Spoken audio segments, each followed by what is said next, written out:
Bienvenue à tous à ce webinaire sur les innovations pour améliorer l'accès aux soins et services de première ligne pour les patientes orphelins. On rassemble aujourd'hui 4 innovatrices, devrais-je dire, qui vont venir nous partager un peu des nouvelles innovations qui devraient favoriser l'accès, notamment pour les patients orphelins. Et on a 2 experts cliniciens innovateurs eux-mêmes, d'ailleurs, qui vont pouvoir explorer ces questions-là avec nous et venir questionner nos innovatrices, mais aussi apporter des points de réflexion par rapport à cette question-là. Sans plus tarder, on peut passer à la présentation. Moi, je suis Maxime Dumas-Pilon, je suis médecin de famille, je suis la cofondatrice de la clinique Indigo. Et avant ça, j'ai travaillé une quinzaine d'années à l'hôpital St. Mary's dans le JMFU. En tant qu'enseignante et médecin de famille, bien entendu. Je m'intéresse beaucoup à l'innovation, à la périnatalité, à l'accès. J'imagine que c'est pour ça que Réseau 1 m'a invité à animer aujourd'hui. Et je suis médecin conseil actuellement aussi au ministère sur le projet du conseil numérique pour ceux d'entre vous qui le connaissent. On a la très grande chance d'avoir Madame Louise Belzile, qui est une patiente orpheline et qui va donc nous parler de son expérience, devenue patiente orpheline au moment où elle a quitté l'université et s'est retrouvée sans médecin. Tout d'un coup, elle s'est inscrite au guichet d'accès de médecins de famille, le fameux GAMF, mais pour n'en entendre très peu parler après, c'est ce que j'en comprends, malgré des maladies chroniques qui ont de toute évidence besoin de soins. Donc, elle va pouvoir nous parler un peu de cette expérience-là. Un peu plus tard dans le webinaire. Dr. Marie-Thérèse Lucier, qui est professeure titulaire au département de médecine de famille, médecine d'urgence, la faculté de l'Université de Montréal, faculté de médecine de l'Université de Montréal, et qui est aussi directrice du réseau de recherche de soins primaires à l'Université de Montréal et membre chercheur du pôle 1 de recherche sur les transformations des pratiques cliniques et organisationnelles au CIS de Laval. Marie-Thérèse qui est aussi une innovatrice elle-même. Bonjour. Et on a le docteur Jean-Sébastien Paquette, qui est médecin de famille au GMFU du nord de la Naudière, professeur agrégé de clinique à la faculté de médecine de l'Université Laval et qui est chercheur clinicien au Centre de recherche en santé durable VITAM et aussi innovateur, je crois, il me semble. Rose Gagnon, qui est physiothérapeute, candidate au doctorat en sciences cliniques et biomédicales, diplômée du micro-programme en évaluation économique des technologies de la santé de l'Université Laval. Elle a récemment complété le programme de formation tutor PHC en recherche sur les soins de santé primaire et donc va nous parler de son innovation un petit peu plus tard. Joanie Bédard, qui est graduée aussi de la maîtrise en physiothérapie à l'Université Laval et qui œuvre auprès de clientèle depuis maintenant 10 ans. Elle est particulièrement interpellée par la relation d'aide et le transfert de connaissances et elle occupe un poste de chargée d'enseignement en médecine clinique universitaire de physiothérapie. Elle va nous parler d'une autre innovation. Et ne soyez pas confus, c'est une innovation avec les pharmacies, mais c'est quand même en lien avec la physiothérapie. On va en parler. Marie-Chantal Leclerc, professeure au département des sciences infirmières à l'Université du Québec en Outaouais. Elle a œuvré en tant qu'infirmière clinicienne en santé mentale de nombreuses années auparavant et est détentrice d'un doctorat en sciences administratives et gestion de projet. On va nous parler d'une innovation en lien avec justement l'accès aux connaissances. Khadija Perrault, professeure au département de réadaptation à la faculté de médecine de l'Université Laval. Elle est également chercheuse au Centre interdisciplinaire de recherche en adaptation et intégration sociale, de CIRIS. Et ses travaux portent sur l'accès et l'organisation des services de réadaptation et l'évaluation des services pour les personnes présentant de la douleur. Et vous allez remarquer que Mme Perrault est aussi superviseur de quelques-uns des autres projets. Donc, une belle cohorte bien marinée. Donc, le déroulement aujourd'hui, après un petit peu de contexte très, très haut niveau que je vous partagerai, on va entendre là, le récit de Mme Belzile sur son expérience d'une patiente orpheline. Et ensuite, on va avoir nos innovatrices auront 5 minutes chacune pour nous parler de leurs innovations, soit par Mme Gagnon, la prise en charge directe par un physiothérapeute à l'urgence, un moyen efficace d'améliorer l'évolution clinique et l'utilisation des ressources. Alors ça, c'est un peu comme un fantasme qui prend vie. En lisant la présentation, je me disais moi-même, et je m'excuse le petit aparté personnel, mais je me disais, J'ai dirigé deux, et je dirige un troisième symposium sur l'innovation actuellement. J'en ai vu des innovations en première ligne et je me demandais en animant le webinaire, est-ce que je vais découvrir de nouvelles choses et est-ce que je vais apprendre quelque chose? Et puis, ben, force est de m'incliner et de faire, waouh, il y a encore un paquet d'affaires super intéressantes qui se font et l'innovation continue de faire sa vie et son cours. Et donc, on va voir des grands besoins, encore une fois, qui se vont répondre, au fait, auxquels on tente de répondre avec ces innovations-là. Donc, toujours dans la même veine, il va y avoir une présentation de l'innovation sur la collaboration au sein des pharmacies communautaires du Québec, un modèle de soins innovant pour mieux répondre aux besoins en physiothérapie des personnes présentant des troubles musculo-squelettiques. Et Dieu sait qu'il y a beaucoup de monde qui ont des troubles musculo-squelettiques. Donc, encore une fois, très intéressant. On n'est pas toujours obligé de passer par le médecin, le GMF, le ci, le ça ou l'urgence. Il y a d'autres endroits où des soins peuvent être offerts. Ensuite, la présentation de l'innovation, optimiser la pratique clinique de première ligne, faire autrement pour offrir le meilleur par Marc-Chantal Leclerc. Donc, Marc-Chantal va nous présenter notamment une plateforme qui est très intéressante, qu'on connaît, bref, qui est très, très, très intéressante, que moi, je connais par ailleurs des symposiums sur l'innovation, mais on va pouvoir nous en parler. Présentation ensuite de l'innovation, faisabilité d'une ligne téléphonique visant à mieux répondre aux besoins de la population en matière de déficience physique par Madame Perrault. Donc, on est dans certains projets sont plus au début, à l'exploratoire de la mise en place des innovations elles-mêmes. On a différents stades de maturité dans les innovations et c'est la beauté de la chose. Ensuite, pendant une dizaine de minutes, Dr. Paquette et Lucie pourront commenter et poser des questions. Et ce sera suivi d'un échange avec vous, les participants du webinaire. Les questions sont donc prévues à ce moment-là.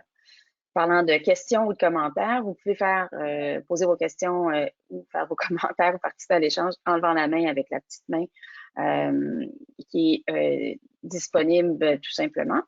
Et ou tout au long, vous pouvez écrire dans le chat, pour être capable de participer, tout simplement d'écrire vos questions, puis on va les lire et y répondre pendant cette période-là.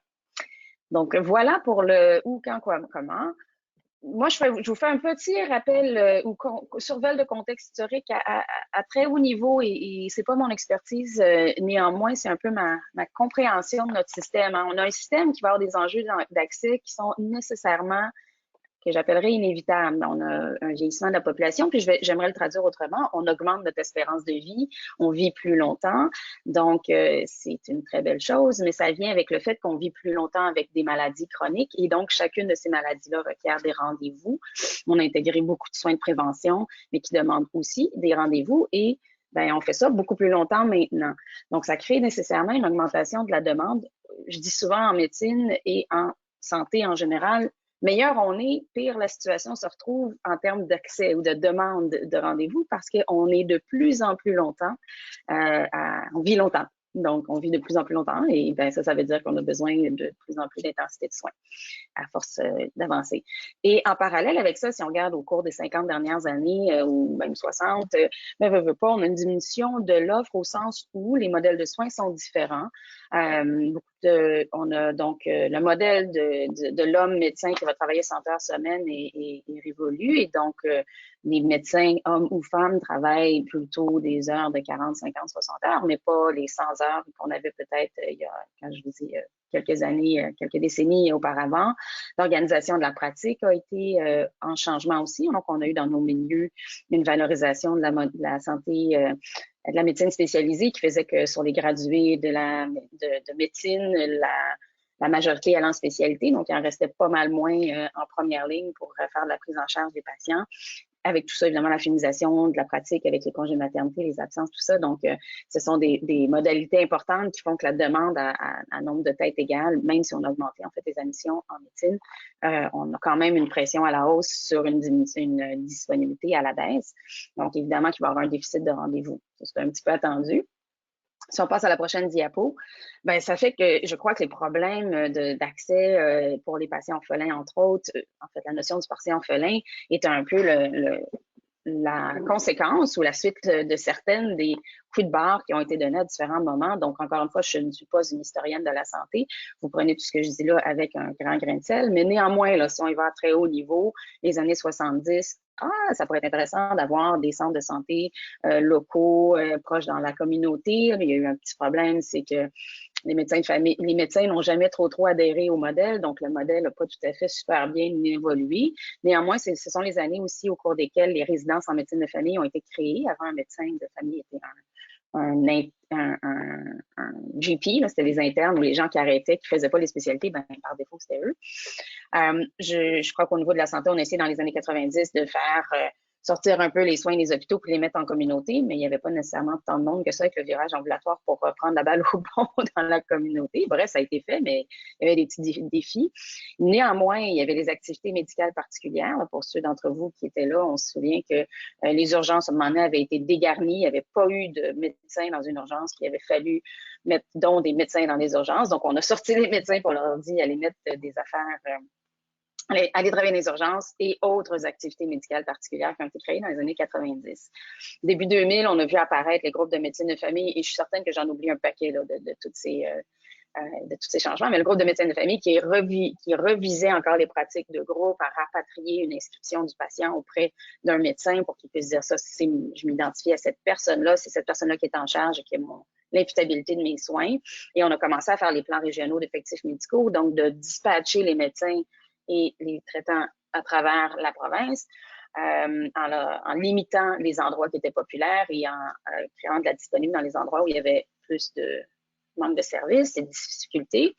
Vous vous souvenez probablement tous comme moi de la loi 10 en 2015 qui visait encore une fois à inscrire 85 de la population, donc à réduire le nombre de patients orphelins puis que tout le monde ait un médecin de famille, tout en demandant aux équipes d'avoir ce qu'on appelait le taux d'assiduité de 80 Donc, ça voulait dire qu'il fallait que les équipes voient leurs patients par rapport à visite ailleurs dans un taux d'à peu près 80 Et là, on arrive en 2022, puis on essaie toutes ces démarches-là, puis là, oups, il y a encore un paquet de patients orphelins et on réalise que la porte pour le patient orphelin, ben, elle est nulle, en fait. Il y a l'urgence et puis il y a les quelques sans rendez-vous et c'est tout. Donc, les patients vont souvent dire, une fois que tu as un médecin de famille, ça va, c'est la Cadillac, là. Une fois que tu es inscrit dans un groupe de médecine de famille, là, tu as une infirmière, puis tu as ci, puis tu as ça, puis tu as plein de ressources, puis tu te fais référer si tu as besoin de soins. Mais tant que tu n'es pas rentré, il y a vraiment, deux poids, deux mesures. Donc, vous avez peut-être entendu parler des GAP, j'ai oublié de le mettre là. C'est vrai qu'il y avait le GAMF, le guichet d'accès médecin de famille aussi là-dedans. Là, ce sont les deux innovations, les deux mesures qui ont été mises en place dans les dernières années et qui nous ont fait soigner un petit peu là, entre prise en charge et tout ça. Donc, c'est un peu le contexte dans lequel on se retrouve. Il y a beaucoup de patients qui se sont retrouvés orphelins et incapables d'avoir accès à des soins. Et donc là, on va regarder un petit peu des innovations qui se mettent à explorer comment ces patients-là peuvent faire ça. Mais d'abord, on va écouter Madame Delzile qui va nous parler donc de son expérience de patiente orpheline. Alors, merci. Comme Dr Dumas-Pilon l'a souligné, c'est mon expérience. Donc, je n'ai absolument aucune prétention à l'effet que je représente l'ensemble des patients orphelins. Donc, je vais vous exposer aujourd'hui quelques-uns des problèmes, des solutions que j'ai tenté de mettre en œuvre et des questions qui m'habitent dans mon quotidien de mon nouveau rôle de patiente partenaire. Patiente orpheline. Mon Dieu, c'est mes espoirs m'ont fait dire un lapsus. Alors, de 2008 à 2019, j'ai complété mes études supérieures à l'Université de Sherbrooke. Donc, j'ai pu profiter de la clinique de santé de l'université. Mais comme un des critères d'accès, c'est être étudiant, eh bien, en 2019, avec la fin de mon postdoc, je ne pouvais plus bénéficier de ces services-là. Donc, premier problème, première embûche, je dois me désinscrire de mon médecin pour pouvoir m'inscrire au guichet d'accès pour la clientèle orpheline. Alors, vous voyez déjà avec les sigles, moi je pensais qu'on appelait ça GACO, là j'entends d'autres manières de nommer la chose, sans savoir, alors cette désinscription-là, sans savoir combien de temps je devrais attendre. Alors, j'ai passé beaucoup de temps pour trouver les informations pour savoir comment et dans quel ordre faire ces démarches. Parce que je dois préciser que ma médecin, alors qui m'avait suivi pendant plusieurs années, était en congé de maladie. Donc, j'étais vraiment laissée à moi-même. Là, elle n'a pas pu m'accompagner. Je pense qu'elle l'aurait fait si elle avait été là. Premier contact, donc, avec le guichet d'accès, l'infirmière me précise que je ne serais pas appelée, en tout cas de ne pas m'attendre à être appelée dans un délai d'au moins 24 mois, vu l'importance de la liste d'attente en Estrie. Alors, je ne sais pas si la région a ici une importance, mais je le précise tout de même. Et depuis, donc depuis 2019, ben, il y a eu la pandémie avec tous les bouleversements que l'on connaît, y compris au niveau de l'accès et des suivis. Au niveau de mon état de santé, je suis diabétique de type 2 depuis plus de 20 ans, puis on pourrait dire que c'est assez bien contrôlé. Et depuis peu, ma thyroïde ralentit, donc elle commence à faire des siennes. Est-ce que j'ai d'autres problèmes de santé? Ben, j'en sais rien, hein, parce que j'ai pas de suivi.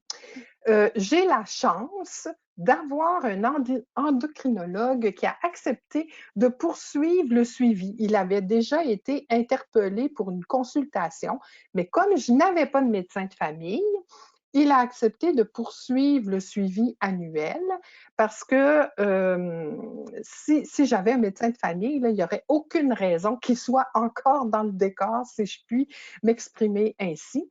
Et c'est donc lui qui prescrit les examens annuels de laboratoire et qui me téléphone une fois par année. Alors, la télémédecine, on pourrait en reparler, ça prend la forme du téléphone. Alors, il ne faut pas trop s'énerver et se péter les bretelles avec ça.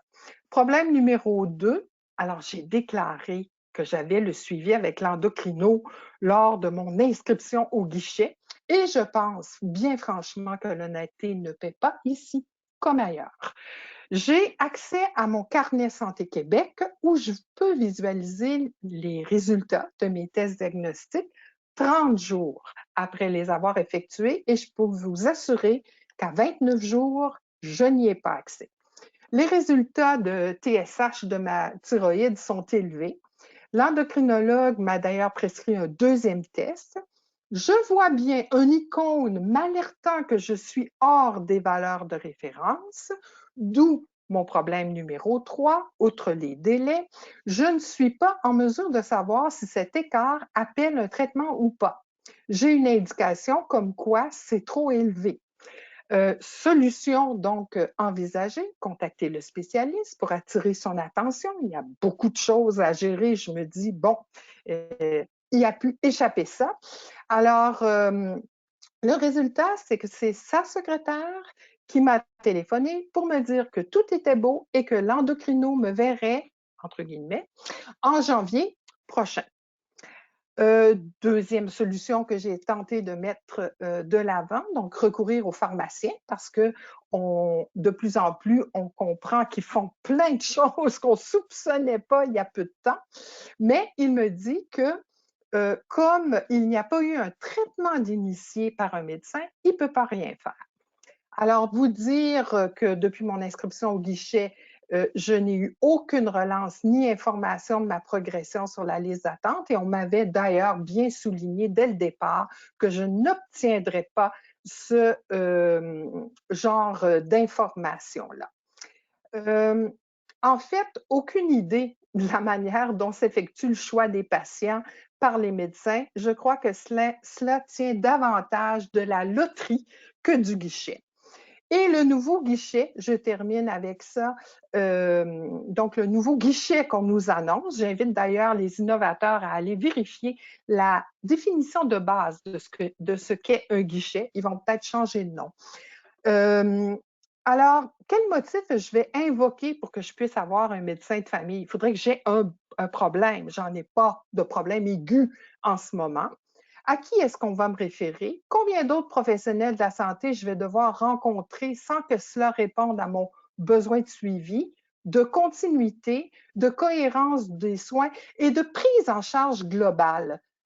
Peut-être pour finalement aboutir à une consultation avec un médecin de famille, je ne sais pas, mais de mon point de vue, il est grand temps qu'on commence à s'intéresser aux résultats de ce qui est entrepris et de l'argent qui est investi. C'est-à-dire qu'on doit recueillir des données pour savoir si ce qui a été fait a permis ou non de régler les problèmes de santé exprimés au départ, et on doit aussi savoir si le patient a trouvé des réponses satisfaisantes à ses besoins. Notez bien le pluriel. Alors, bonne chance. Le grand tirage aura lieu. On ne sait pas quand.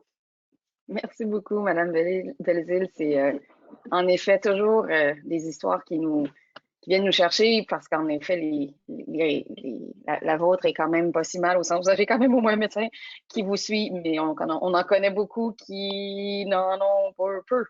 Mais merci beaucoup. En effet, ça met en relief.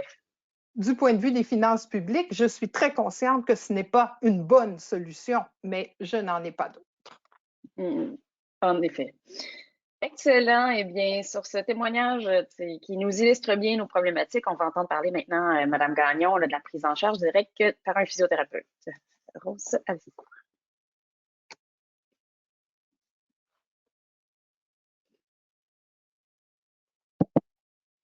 Vous devriez voir mon écran, voilà. Super. Bon. Donc, on ne voit pas l'écran. Ah.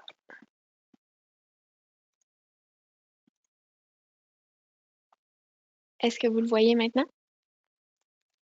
Moi, je vois l'écran actuellement. OK, parfait, super. Donc, merci à tous d'être présents aujourd'hui et il me fait plaisir de présenter notre innovation qui visait à mettre les services d'un physiothérapeute à l'urgence.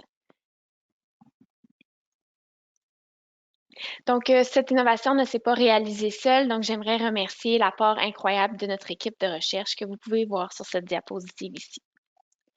Donc, selon l'Organisation mondiale de la santé, les troubles musculo-squelettiques ou TMS sont caractérisés par de la douleur et des limitations au niveau de la mobilité, de la dextérité et du fonctionnement. Les TMS peuvent affecter les articulations, les os, les muscles, la colonne vertébrale, voire même de multiples régions du corps en même temps. Il n'est donc pas étonnant qu'en 2019, plus de 1,7 milliard de personnes présentaient un TMS mondialement, soit environ 210 personnes par 1000 habitants. De plus, la prévalence des TMS serait significativement plus élevée chez les femmes, les personnes plus âgées, ainsi que les personnes présentant un statut socio-économique plus faible. Selon une étude réalisée en 2007, l'urgence servirait de porte principale d'entrée et de ressources privilégiées lorsque des services de première ligne ne sont pas disponibles. Deux facteurs contribueraient majoritairement à ce constat, soit la non-affiliation à une source de soins de première ligne et l'impossibilité de voir un médecin en moins de 2 jours. Ainsi, à l'heure actuelle, jusqu'à 25 de toutes les consultations à l'urgence au Québec et ailleurs seraient réalisées pour un trouble musculo-squelettique.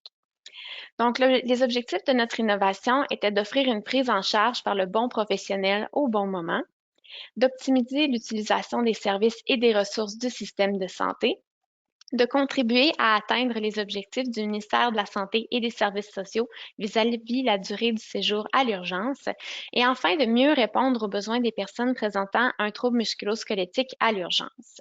Donc, en quoi consistait l'innovation?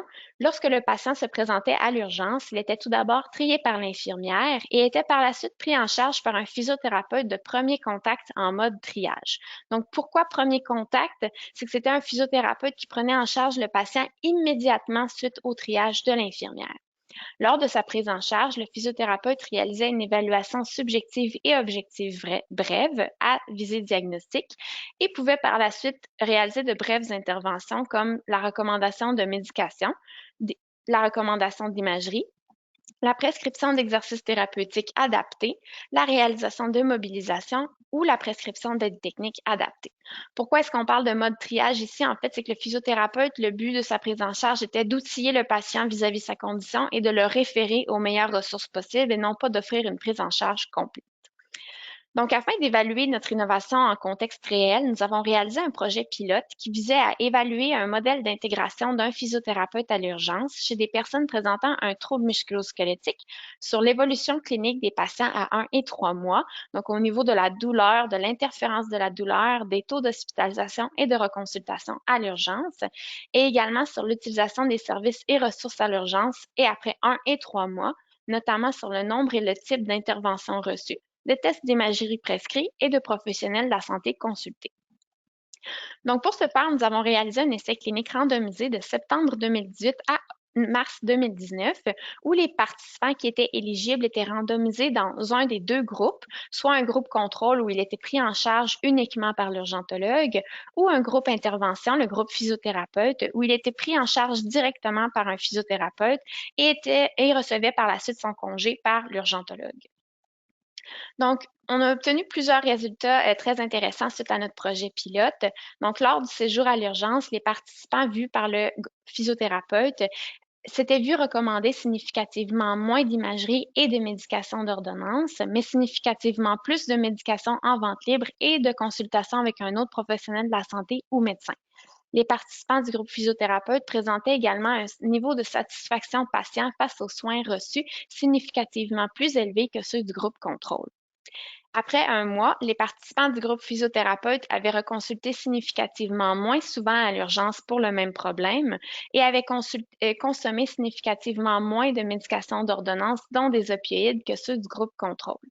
Après 3 mois, les participants du groupe physiothérapeute avaient consommé significativement moins de médications en vente libre. Enfin, à 1 et 3 mois, les participants du groupe physiothérapeute présentaient des niveaux d'interférence de la douleur et de douleur significativement plus faibles que ceux du groupe contrôle. Donc, en résumé, les participants du groupe physiothérapeute présentaient une diminution de l'utilisation des services et des ressources du système de santé, et ce, pour une meilleure évolution clinique. Donc, il est important de garder en tête certaines limites en lien avec notre projet. Tout d'abord, la petite taille d'échantillon, le billet de rappel en lien avec les suivis à 1 et 3 mois et l'impossibilité pour nous de garantir l'exhaustivité des notes écrites des différents professionnels. Quelle est la suite? En fait, c'est que maintenant qu'on sait que c'est efficace, le but de mon projet doctoral est d'évaluer si c'est coût-efficace d'avoir un physiothérapeute à l'urgence, tant lors de la consultation à l'urgence que jusqu'à 2 ans post-visite initiale à l'urgence. Si jamais vous aimeriez en savoir un petit peu plus, donc je vous invite à consulter notre publication, la publication principale de mon projet de maîtrise, qui détaille un peu plus les résultats en lien avec le projet, ainsi que cette vidéo qui a été produite par le CHU de Québec Université Laval et qui décrit un peu plus en détail les tenants et aboutissants de l'innovation. Donc, en terminant, j'aimerais vous remercier et remercier le Réseau 1 de m'avoir permis de présenter l'innovation aujourd'hui.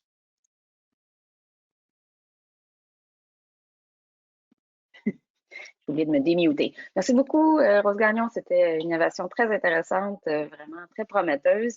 Et maintenant, Joanie Bédard sur une innovation merci, des pharmacies communautaires du Québec, un modèle de soins innovant pour mieux répondre aux besoins en physiothérapie des personnes présentant un trouble musculo-squelettique. Donc, merci d'être là tout le monde. Ça me fait très plaisir aujourd'hui de vous présenter mon projet. Donc, on va démystifier là, pour Maxine comment est-ce qu'on pourrait mettre un physiothérapeute en pharmacie communautaire. Je vous présente aussi l'équipe du projet. En fait, moi, je suis Joanie Bédard, je suis physiothérapeute. Je suis aussi étudiante à la maîtrise en sciences cliniques et biomédicales. Je suis sous la direction de Luc Giébert-Kadija-Perrault.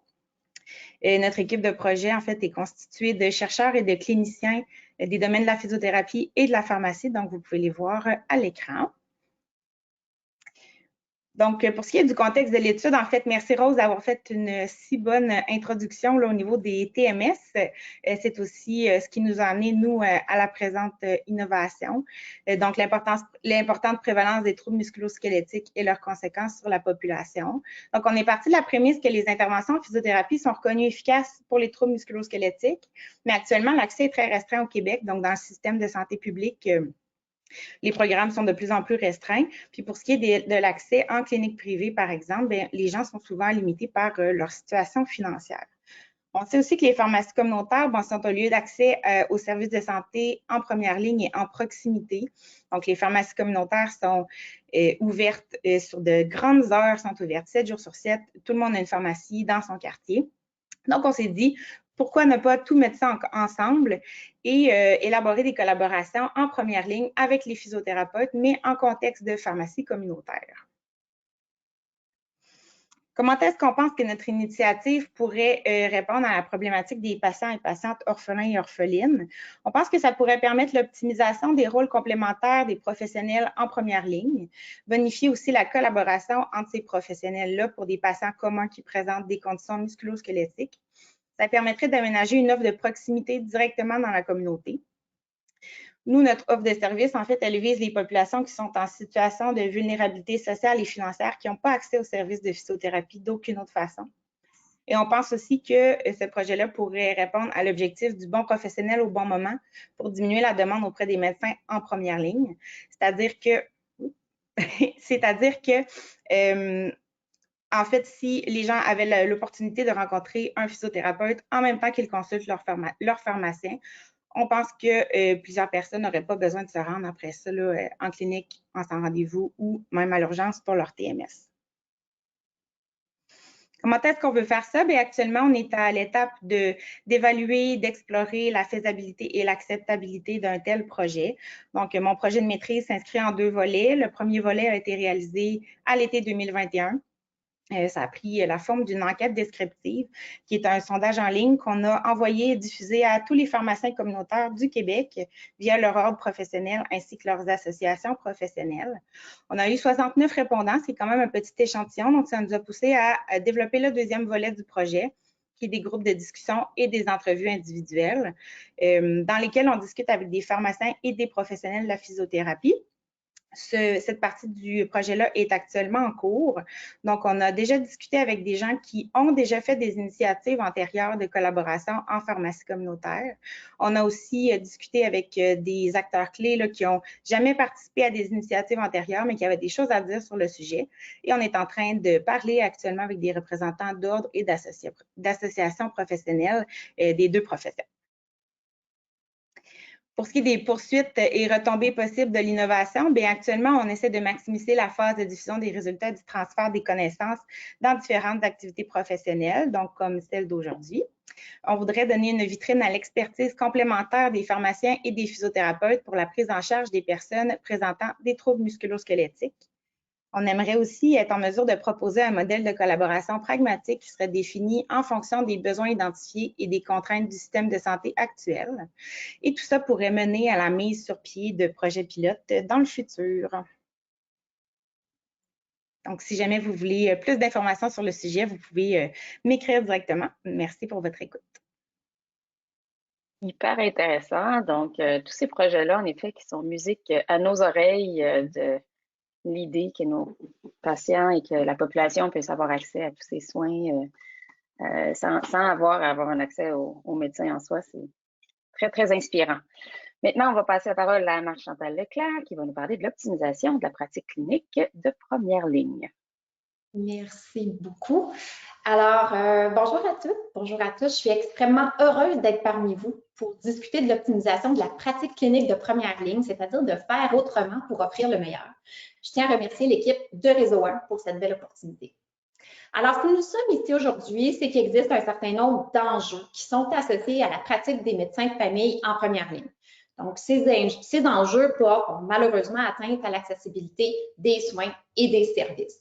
Citons notamment les conditions de santé des patients qui se complexifient, l'écart aussi entre le rythme de diffusion des meilleures pratiques et le rythme de leur adoption, ainsi que la pratique parfois isolée du médecin de famille qui peut engendrer une certaine insécurité, une difficulté à prendre une décision, puis aussi l'acquisition d'une aisance professionnelle qui est mitigée.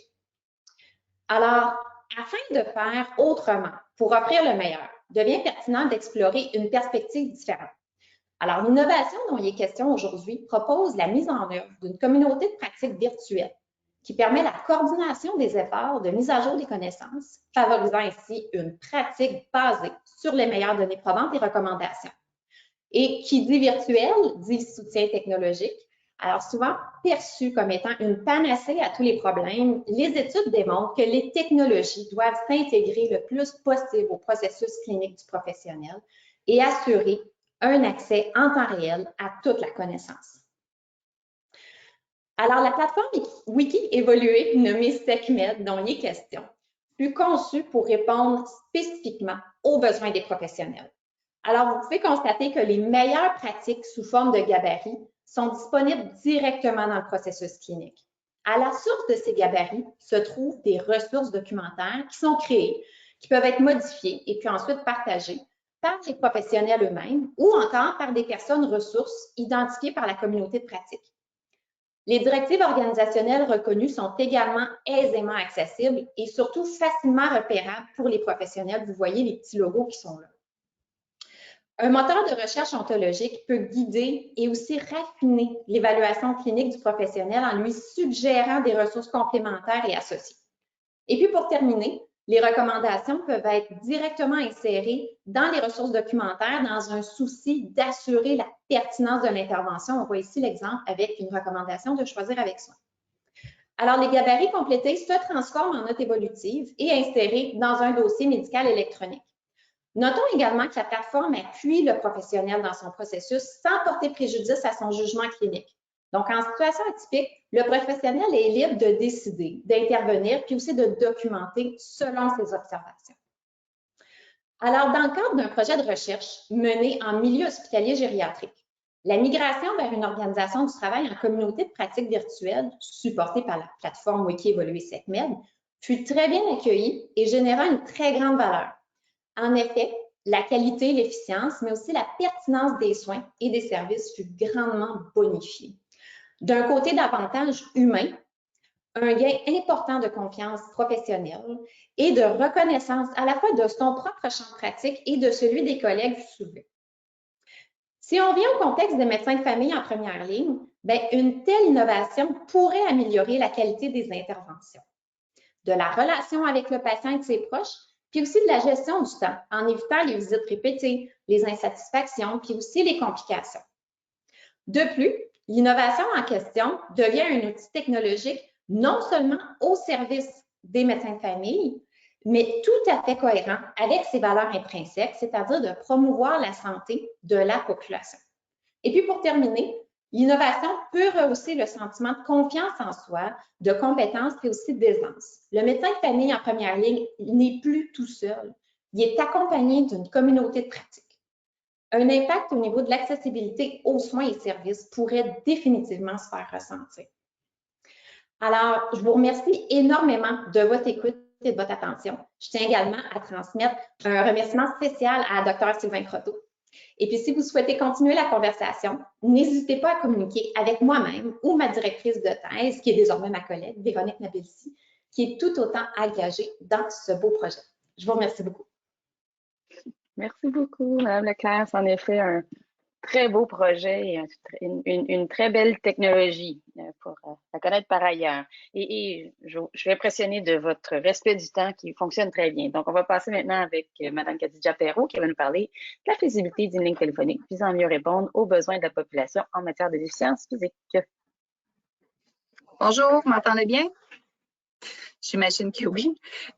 Donc, merci beaucoup de l'invitation à venir parler aujourd'hui d'une idée d'innovation qui a germé il y a à peu près en 2018, mais qui est vraiment revenue puis qui a mené à quelque chose de plus concret depuis la pandémie. Donc, j'aimerais souligner la contribution des membres de l'équipe qui travaillent avec moi au développement de l'innovation. Donc, Anne Hudon, François Desmeules de l'Université de Montréal, également des étudiants et des co-chercheurs, co-chercheuses de l'Université de Montréal et de l'Université d'Alberta. Donc, l'innovation, en quoi consiste-t-elle? Donc, l'idée, c'est de développer un service téléphonique qui serait dispensé par des physiothérapeutes et des ergothérapeutes dans le but de fournir gratuitement à la population un service de conseil, recommandation en lien avec une atteinte ou une condition physique qui souvent a un impact au niveau fonctionnel des personnes. Et également, l'idée, ça pourrait être de peut-être aussi pouvoir se fournir un soutien soit aux proches de ces personnes-là, mais également peut-être d'intervenants qui n'ont pas la possibilité d'être en contact dans leur quotidien avec des physiothérapeutes et des ergothérapeutes dans leur milieu de travail, et également au besoin de pouvoir référer à d'autres professionnels ou ressources qui seraient nécessaires par les personnes. Donc, qui pourrait bénéficier d'un tel service? On a pensé à, c'est un peu un éventail de personnes qui ont certaines conditions qui pourraient potentiellement bénéficier de tels services. Donc, on pense évidemment dans le contexte de la pandémie des personnes qui auraient certains symptômes persistants suite à une infection à la COVID-19. Les TMS, les troubles musculo-squelettiques, j'ai des collègues qui en ont parlé cet après-midi, c'est des douleurs ou des difficultés aussi à la mobilité suite à une chute ou donc, il y a vraiment tout un éventail de possibilités de clientèle qui sont vraiment celles avec une atteinte sur le plan d'une déficience physique, par exemple. Mais notre idée, c'était vraiment en pensant aux personnes qui, justement, n'ont pas accès à des services autrement. Donc, celles qui pourraient ou pas avoir déjà accès à un médecin de famille, mais particulièrement celles qui ont vraiment accès à aucun autre service, pour qui, justement, le recours, c'est souvent, par exemple, l'urgence. On peut continuer. Donc, le rationnel aussi de cette innovation-là, donc, est vraiment lié au fait que plusieurs des conditions que je viens de vous parler sont très prévalentes au sein de la population et qu'on fait déjà face à des limites en matière d'accès aux services de réadaptation dans le réseau actuellement. Ça se traduit par des longs délais d'attente, mais également, puis j'ai une collègue qui a fait allusion, une certaine iniquité aussi dans l'accès, par exemple, en fonction de la capacité de payer pour des services du côté du secteur privé. Donc, on a, dans le développement de cette innovation-là, on s'est aussi appuyé sur certains modèles existants. Entre autres, il y a au Royaume-Uni qui a un modèle qui a été développé au courant des années 2000 sur l'offre de services de physiothérapie au téléphone pour des troubles musculo-squelettiques. Puis également, depuis mai 2020, en Alberta, il y a eu le développement, le déploiement d'une ligne de téléphonique de réadaptation, la première au Canada. Donc, on s'inspire, puis on est en contact avec des gens qui, justement, ont mis en place ces modèles-là. Au Québec, on connaît très bien les services comme InfoSanté, InfoSocial. Puis la réflexion actuellement dans le développement de l'innovation, c'est aussi de penser comment est-ce qu'on peut peut-être s'arrimer avec un modèle existant comme ça au Québec, toujours dans l'optique qu'il faut qu'on s'insère dans des pratiques qui sont actuelles, puis qu'on doit développer aussi l'idée d'innovation en collaboration avec les différents acteurs qui pourraient être touchés par une telle innovation. L'idée, donc, c'est vraiment de pouvoir répondre rapidement à un besoin dans une optique qu'on peut aussi peut-être prévenir la chronicisation de certaines problématiques, outiller les personnes rapidement et aussi de pouvoir, aux besoins, répondre à des besoins ou des intervenants dans le réseau qui ont des questions et qui n'ont pas d'accès aux professionnels, comme je le mentionnais. Donc, d'offrir un soutien qui n'est pas actuellement disponible dans le réseau. Et les prochaines étapes, donc l'innovation, et comme on faisait allusion, c'est plutôt une innovation qui est en développement, mais on a une étude exploratoire qui est en cours, qui a été financée par le réseau provincial en adaptation, réadaptation, puis qui, dans un premier volet, nous permettra donc d'évaluer l'acceptabilité d'une telle ligne téléphonique auprès du grand public. On a eu une étude préliminaire l'été passé. Puis, on a aussi en cours un volet qualitatif qui consiste en des entrevues auprès de différents acteurs clés dans le but d'évaluer plutôt les barrières et facilitateurs à l'implantation d'un tel service téléphonique dans l'optique de développer une proposition de modèle de service téléphonique, toujours en collaboration avec différents acteurs. Donc, je termine en mentionnant, de souligner que lors d'un colloque que je co-organise la semaine prochaine, il y a 2 présentations. Donc, j'ai des étudiants qui travaillent à finaliser des présentations sur les résultats préliminaires des 2 volets dont je viens vous parler. Et je tiens à vous remercier. Si vous avez des questions, je vous invite aussi à me contacter. Donc, voilà. Merci beaucoup, Mme Perrault. Donc, on a vraiment encore une fois une belle initiative qui va avoir à être étudiée, mais qui s'inspire déjà des meilleures pratiques faites ailleurs de manière internationale. Donc, on va passer maintenant à l'intervention des experts cliniciens et cliniciennes et j'inviterai quand même les innovatrices à activer leur caméra de manière à avoir un échange peut-être un petit peu plus fluide. Donc, Mme Belzile aussi, là, qui pourrait avoir des questions, des commentaires à faire. Donc, 1 ou 2 questions chacun, parce que vous voyez que le temps file malgré notre grande discipline. Il y avait beaucoup de contenu pour pas beaucoup de temps. Donc, Monsieur Dr. Paquette, peut-être, ou Marie-Thérèse, ou Dr. Lucier, allez-y. Tu peux y aller, Marie-Thérèse, vas-y, c'est correct. Écoutez, moi, je veux juste vous remercier parce que j'ai trouvé les projets tous fort intéressants et très stimulants. J'ai quelques petites questions. Je vais commencer par Dr. Perrault. Est-ce que vous étiez au courant de l'initiative Question pour un pharmacien qui, avec Alexandre Chagnon, comme exemple au Québec aussi, puis peut-être des articulations avec Info Santé pour essayer d'anticiper certaines difficultés donc je serais curieuse de savoir si vous aviez eu des contacts avec des initiatives similaires d'une autre profession pour s'arrimer à, par exemple, Info Santé. Merci pour la question. Effectivement, j'ai pas eu de contact direct avec les initiateurs de la ligne qui impliquaient dans ce cas-là des pharmaciens.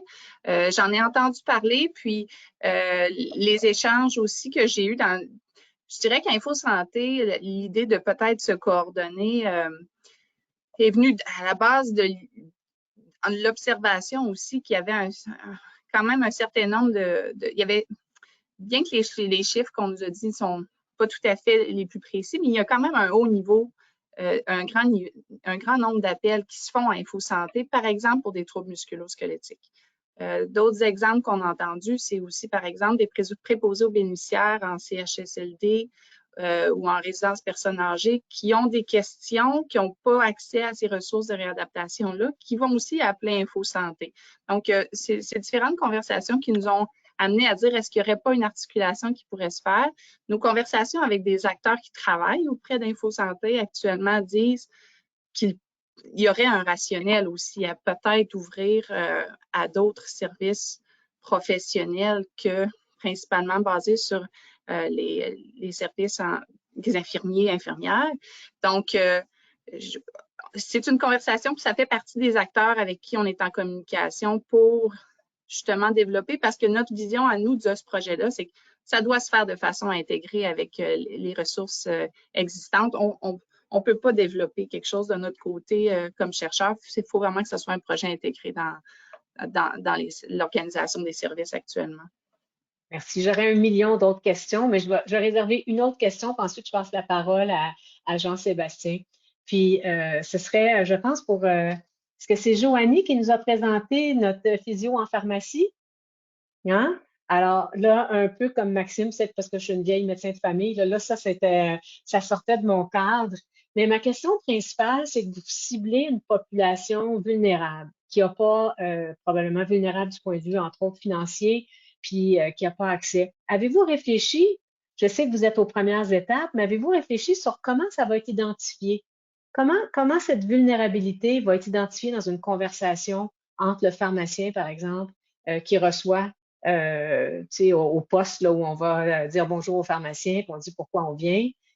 Comment on va aborder cette question délicate de l'accès aux services? Puis, donc, j'étais curieuse de voir comment vous alliez faire ça. Oui, merci pour la question. C'est effectivement une très bonne question qu'on n'a pas nécessairement, sur laquelle on ne s'est pas encore penché tant que ça.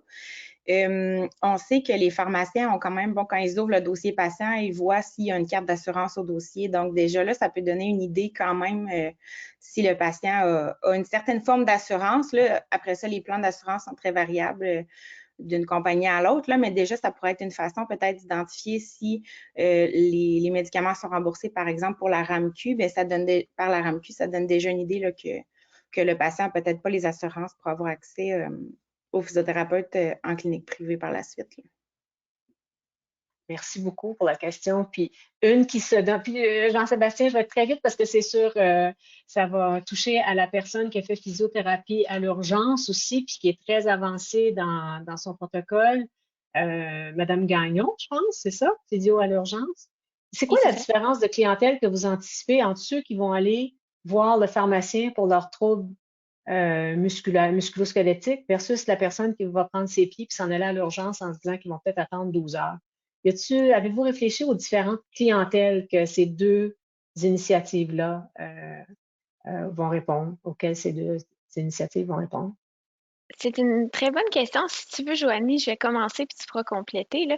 En fait, ce qui est le plus drôle là-dedans, c'est que Joanie et moi, on est les deux des étudiantes à Khadija, donc puis on s'est jamais assises pour en parler honnêtement. Mais j'aurais tendance à dire en fait que la raison souvent pour laquelle les gens se consultent à l'urgence, c'est souvent quand ils sentent que leur douleur est différente de celle qu'ils vivent normalement, et également parce qu'il y a un niveau d'inquiétude en lien avec leur douleur actuelle. Soit c'est des proches qui vont leur dire, oh, tu devrais consulter à l'urgence, il me semble que c'est particulier comme douleur. Ou parfois, il y a aussi un désir de recevoir des soins et services rapidement. Parce qu'on se le cachera pas qu'à l'urgence, ben souvent, on se présente à l'urgence, on a un examen d'imagerie si on en a besoin, on va déjà être directement envoyé vers un professionnel de la santé si on en a besoin. Donc, c'est un peu ça qui anime souvent là, les gens qui vont consulter à l'urgence. Donc, je verrais peut-être que la différence est justement là au niveau du sentiment de gravité de la situation, souvent qui va amener les gens à consulter à l'urgence au lieu de consulter en pharmacie. Je compléterais peut-être en disant que les clients qui vont en pharmacie, qui ont déjà un suivi avec leur pharmacien, pourraient peut-être être identifiés par le pharmacien. Justement, ça pourrait être le pharmacien qui lèverait un peu le drapeau à dire, je pense que ce serait pertinent que vous soyez vu par un physiothérapeute. Puis, si le physiothérapeute était directement dans la pharmacie, ben à ce moment-là, la consultation est super rapide aussi. Donc, la prise en charge se fait tout de suite. On est sûr qu'on n'échappe pas le patient là, qui s'en va pas se perdre ailleurs dans le système, là. Puis, je pense qu'il y a aussi une certaine proportion de la clientèle qui serait la même entre le projet de Rose puis le mien, mais que ça pourrait être bénéfique, en fait, d'avoir les deux dans le sens où plus on augmente l'accès à différents endroits, plus on a de chances là, que la clientèle visée soit vue, là. Donc, on s'éparpille, mais c'est pour les bonnes raisons.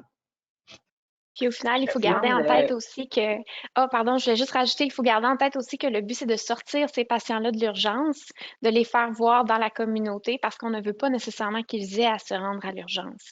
Donc, éventuellement, on souhaite avoir ces ressources-là en GMF, en pharmacie et non pas, pour l'instant, en fait, l'urgence semblait le milieu tout indiqué parce qu'on a énormément de gens qui y consultent, mais on a espoir qu'éventuellement, ce ne soit plus à l'urgence, mais en communauté que ces patients-là soient vus. Merci. Absolument.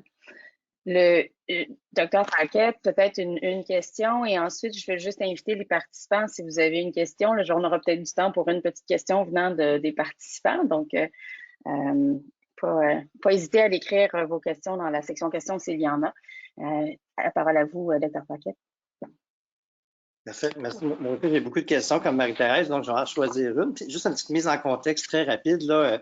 L'initiative actuelle là, est vraiment intéressante. C'était au début la semence de ce webinaire. C'est une discussion avec l'Association des médecins de la Nodière, donc dont je fais partie, puis Réseau 1, dont je fais partie également. Donc, c'était de voir avec l'urgence de prendre en charge là, les patients orphelins, comment on pourrait s'améliorer. Et donc là, de voir qu'il y a des chercheurs cliniciens qui s'allient avec des chercheurs, je pense que c'est la meilleure façon d'y arriver. Puis justement, ce matin, on avait une rencontre avec Dr Dumas-Pilon là, donc, sur le congrès des innovations. Puis je pense que c'est un des endroits pour mettre à l'échelle, pas pour mettre à l'échelle, mais pour justement faire changer les pratiques. Donc, je vous invite là, à suivre ça. Donc là, j'ai beaucoup de questions, mais si je vois, là, dans le fond, le plus important, c'est qu'est-ce qui va diminuer l'offre, qui va augmenter la demande, non, diminuer la demande et augmenter l'offre, parce que c'est comme on dit, les médecins de famille, ben plus j'en prends, bien moins j'ai d'accès à mes patients. Donc, c'est de trouver l'équilibre. Donc, plus les autres peuvent en prendre. Donc, une ouverture pour la collaboration. Ma question, j'ai plein de choix, mais je vais y aller avec Rose Gagnon. J'avais une question sur, justement, parce que je trouve ça intéressant, la physiothérapie. On n'a pas parlé de santé mentale. C'est les deux principaux thématiques qu'on voit en première ligne là, en plus grande quantité. Et puis là, ça a été fait dans l'urgence, mais est-ce que c'est quelque chose qui serait envisageable avec ce qui s'en vient, là, le GAP, donc le guichet accès pertinence, d'avoir une espèce d'association avec les physiothérapeutes pour avoir à peu près la même approche pour justement éviter d'envoyer des patients orphelins dans la clinique, alors que ce qu'ils ont besoin, c'est de voir un physiothérapeute et d'autres professionnels, pas juste un physiothérapeute. Donc c'est ma question, si je ne veux pas déborder. En fait, ma réponse serait absolument. L'objectif, c'est que ce modèle-là soit exporté un jour en GMF, par exemple, donc d'offrir des ressources au public pour des patients qui en ont besoin. D'ailleurs, on travaille à l'heure actuelle, Kadja et moi, sur un autre projet qui vise à ajouter les services d'un physiothérapeute en GMF pour les lombalgies, donc les maux de dos non spécifiques. On espère qu'à terme, on obtienne des résultats qui sont similaires à ceux à l'urgence pour essayer de promouvoir ce rôle de pratique-là. C'est sûr que déjà, ce qui est bien avec le modèle d'urgence, c'est justement vu que c'est une innovation qui est un petit peu plus avancée, qui est un peu plus mûre, on a pu discuter avec différents acteurs du milieu qui étaient très intéressés à reprendre le modèle, puis qui, tranquillement, pas vite, là, donc c'est sorti dans les médias cette semaine, par exemple, l'urgence du Jeffrey Hale, qui va être une urgence pour des cas mineurs et qui va être constituée d'une équipe interdisciplinaire, dont un physiothérapeute. Donc, on espère qu'à terme, ces modèles-là fassent des petits, puis qu'on puisse le trouver partout en province. Très intéressant tout ça. Et moi qui viens d'engager cette semaine un physio pour mon GMF, je vais être très intéressée d'avoir les résultats de votre étude à venir ou de savoir comment travailler avec eux. On est très, très enthousiaste, mais on a l'impression que la demande va être comme grande comme ça par rapport au temps qu'il va y avoir. Mais bon. Écoutez, le temps file, des conversations. J'aurais aimé qu'on puisse continuer à échanger, entendre notre patiente, partenaire et les participants. Malheureusement, je vois le temps. Donc, peut-être une petite minute et demie. Je vois toujours pas de questions apparaître dans mes trucs de questions. Donc, j'imagine peut-être en une minute, Madame Belleville, voulez-vous commenter ce que vous avez entendu aujourd'hui? Est-ce que ça vous donne un peu d'espoir sur votre réalité? Ben, pas tant sur ma réalité, mais je voudrais peut-être revenir sur ce que j'ai abordé en tout dernier lieu, de l'importance d'évaluer dans quelle mesure toutes ces... Je sais que vous l'avez en tête comme chercheur, mais une fois qu'on est passé dans l'implantation de l'innovation, de garder en tête l'importance d'évaluer en quoi les innovations ont répondu aux besoins de la population pour pouvoir identifier les écarts qui vont demeurer. Et je suis très contente moi aussi d'entendre toute cette énergie, toute cette conviction. Et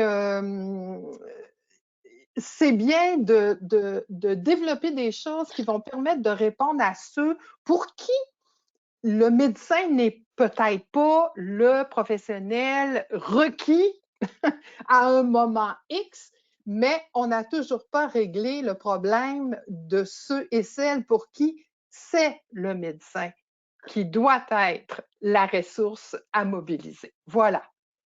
Bon commentaire. Et je crois que l'espoir, c'est qu'en effet, si je n'ai pas à m'occuper de toutes les lombalgies aiguës qui ne me requièrent pas moi ou la psychothérapie ou si, je devrais avoir du temps pour faire ce que je suis peut-être la seule à faire ou que d'autres pourraient avoir de la difficulté à prendre. C'est un peu l'idée, hein, c'est un peu tout ça, là, c'est l'implication des autres professionnels permet de libérer les plages horaires des médecins pour leur permettre de prendre des nouveaux patients et d'être capable de s'occuper des patients.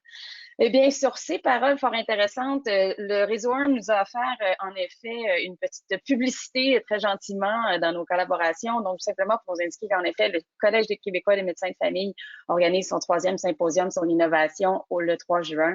Si c'est un événement qui vous intéresse, vous pouvez vous inscrire en contactant le DPC. Il faut avoir un certain rôle, il faut être un innovateur leader clinique ou un facilitateur dragon, faire partie des patients ou des citoyens ou de la relève. Donc, vous pouvez indiquer votre intérêt à vous inscrire en écrivant à l'adresse courriel ci-bas. Et ensuite, je fais aussi la promotion de l'activité du Réseau 1 et de son activité. Et là, je vais essayer de le dire comme il faut, le Sali Bonani, qui veut dire en zoulou se voir ou reconnaître l'autre. Donc, nous voyons comment explorer des soins de santé primaire inclusifs et équitables. Donc, leur journée annuelle qui va avoir lieu le 17 juin, de 8h30 à 1h30. L'information est en bas pour vous inscrire. Donc, ben, sur ce, merci à tout le monde, merci à nos innovateurs, merci à nos experts cliniciens, merci à notre patiente et merci à vous, chers participants, d'avoir participé à ce webinaire et à maintenir vivante la réflexion et le brainstorm, si je peux me permettre l'anglicisme, sur comment améliorer le soin pour tous et toutes, incluant nos patients orphelins qui ne devraient pas rester orphelins éternellement.